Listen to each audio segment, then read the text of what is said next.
You're standing in your attic with a flashlight, watching a brown stain bloom across the plywood. 3 years since you paid $4,000 for that roof. 3 years and it's already failing. 140 miles east of here, there's a tin roof that hasn't leaked since 1958. It cost the family who built it about $4. Stay with me because what's under that roof will make you angry. The first time I drove out to that stretch of road in the Ozark foothills, I wasn't looking for a roof. I was chasing a lead on an old root cellar, the kind dug straight into a hillside with a handset stone door. But I couldn't stop staring at the tin above the porch. No rust bloom, no peeling, no streaking, on metal that had to be 70 years old, sitting under Missouri sun and ice storms both. The man who owned the place was in his 80s, sharp as a tack, sitting on a porch swing that looked older than he was. I asked him straight out what brand of coating he used, and he laughed at me like I'd asked what brand of air he breathed. Brand, he said. Wasn't a brand, was a bucket and a rag. Every few years, he told me, his father would boil down linseed oil right on the kitchen stove, thin it with a little turpentine, and wipe it across every seam and panel by hand, working the porch roof first, because that's the one you notice leaking. No spray gun, no contractor pulling into the driveway with an estimate. A rag, a bucket, and a Saturday afternoon, done the same way his grandfather had done it before him. I didn't think much of it until I started digging through old agricultural bulletins later that week. And when I found what I found, I understood exactly why that roof was still standing while roofs half its age were failing all around it.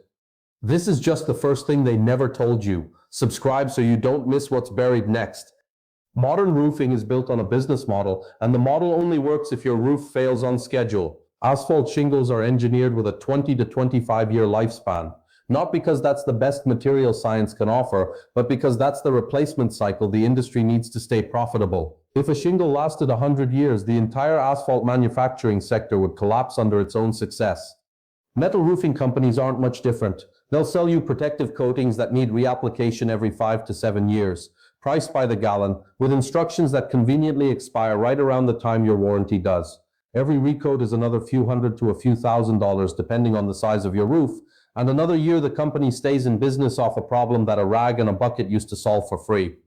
The average American homeowner will replace a roof 2 to 3 times across a lifetime. Each time, thousands of dollars leave their pocket and land in the same handful of industries. Asphalt manufacturers, coating companies, roofing contractors who profit whether the underlying fix is good or not. Because a roof that fails on schedule is a roof that gets replaced on schedule. But the pioneers who settled the Ozarks never replaced a roof twice in a lifetime. Their tin didn't rust through and their cedar shakes didn't crack and curl the way ours do now. And it's the reason so many of those roofs are still doing their job 100 years later, while roofs built in the last decade are already leaking into somebody's attic insulation. Here's what they actually did. Boiled linseed oil pressed from flaxseed, then heated to change its chemistry, soaks into whatever it touches and cures into a flexible, water-resistant film instead of sitting on top of the surface like paint does. On metal, it forms a barrier that keeps oxygen and moisture off the surface, which is the actual mechanism behind rust. On wood, it soaks down into the grain and stops water from getting in and swelling the fibers, which is what causes rot, cracking, and that gray weathered look shakes get after a few winters. The chemistry itself is straightforward, not mysterious. Raw linseed oil is what's called a drying oil. Exposed to air, it doesn't evaporate the way water does. It oxidizes and hardens, the same chemical process that lets old-fashioned oil paint cure into a durable film. The U.S. Forest Service's own Forest Products Laboratory documented this exact water-repellent mechanism in its research report on wood preservatives, confirming that oil-based treatments like this reduce water absorption and slow the swelling and cracking that ruins untreated wood over time. When I asked the old man why his father trusted a homemade treatment over anything from a store, he said it plainly, like it should have been obvious. Because you could see when it needed doing again. You just wipe it back on before it gets bad. No special training required, no coating flaking off in a single hard storm. That's why nobody told you. It is not a conspiracy. It is worse than that. A conspiracy you can fight. A system you cannot see is harder to fight because it just feels like the way things are, like roofs have always cost this much and failed this fast. Asphalt shingle manufacturing became a multi-billion-dollar industry across the 20th century, and it was built entirely around products designed to need replacing. Roofing contractors make their living installing new roofs and full tear-offs, not maintaining 40-year-old tin with a rag and a bucket that cost the homeowner $4 and takes an afternoon. There's no repeat business in that, no crew to keep employed, no truck payment to make off it. Coating companies sell protective systems the same way, priced by the gallon, marketed as innovation, when in reality most of them are doing a worse job than the oil your great-grandfather kept in the barn. And building supply retailers stock an entire aisle of synthetic sealants before they'll ever stock a plain can of boiled linseed oil in a size meant for roofing. None of these companies are evil exactly. They're just industries that profit every single time you don't know a $4 bottle of oil can do a job they're charging you thousands for. And a whole generation of homeowners grew up never being told the alternative even existed because nobody in that chain had a reason to tell them. You need three things, and none of them are complicated. A can of boiled linseed oil, roughly $10 to $15 for a quart, which will cover a small roof section or several seams and flashing points for well under that on a targeted spot treatment. A natural bristle brush or a clean cotton rag, an old t-shirt works fine. And a dry, mild day, ideally with no rain in the forecast for at least 24 hours, so the first coat has time to set before it's tested. Clean the surface first. Sweep off leaves and debris, and if you're working on metal, take a wire brush to any active rust spots so the oil has clean surface to bond with instead of soaking into loose rust flakes. Wipe the oil on in thin, even coats, working it deliberately into seams, screw heads, ridge caps, and flashing joints. Every place water tends to find its way in eventually. One thin coat is enough for routine maintenance on a roof that's already been treated before. Two thin coats are better for a first-time treatment on bare or weathered metal. Let each coat cure fully before the next rain touches it, and resist the urge to apply it thick, because thin coats cure properly and thick ones stay tacky. You can do all of this on a single dry Saturday afternoon. Here's what you'll notice over the following month. Within the first week, the surface darkens slightly and takes on a faint sheen where the oil has soaked in. By week 2, water starts beading and rolling off instead of pooling in seams. By week 3 or 4, any small surface rust spots on metal will have visibly stopped spreading. Old agricultural extension bulletins from the early 1900s, the kind farm families kept tucked in kitchen drawers for decades because they couldn't afford to lose them, are full of these treatments. Linseed oil for wood shingles and metal roofing shows up recommended, right alongside advice for barn paint, fence posts, and tool handles. Practical instructions meant to be read once and remembered for a lifetime. These weren't glossy pamphlets.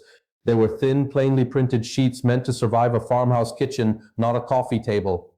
They weren't written as secrets, and nobody who wrote them was trying to sell you anything. They were written as plain common sense, the accumulated knowledge of families who couldn't afford to redo a roof every 20 years and simply never needed to.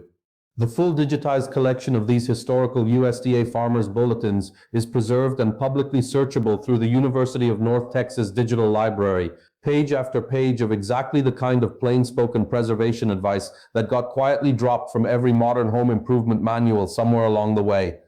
What that archive proves is simple, and it's the part that stuck with me the most. This wasn't some fringe trick passed around by a handful of eccentric farmers out in the hills. It was standard maintenance written down and distributed on purpose because it worked reliably and because nobody at the time had a reason to make people forget it.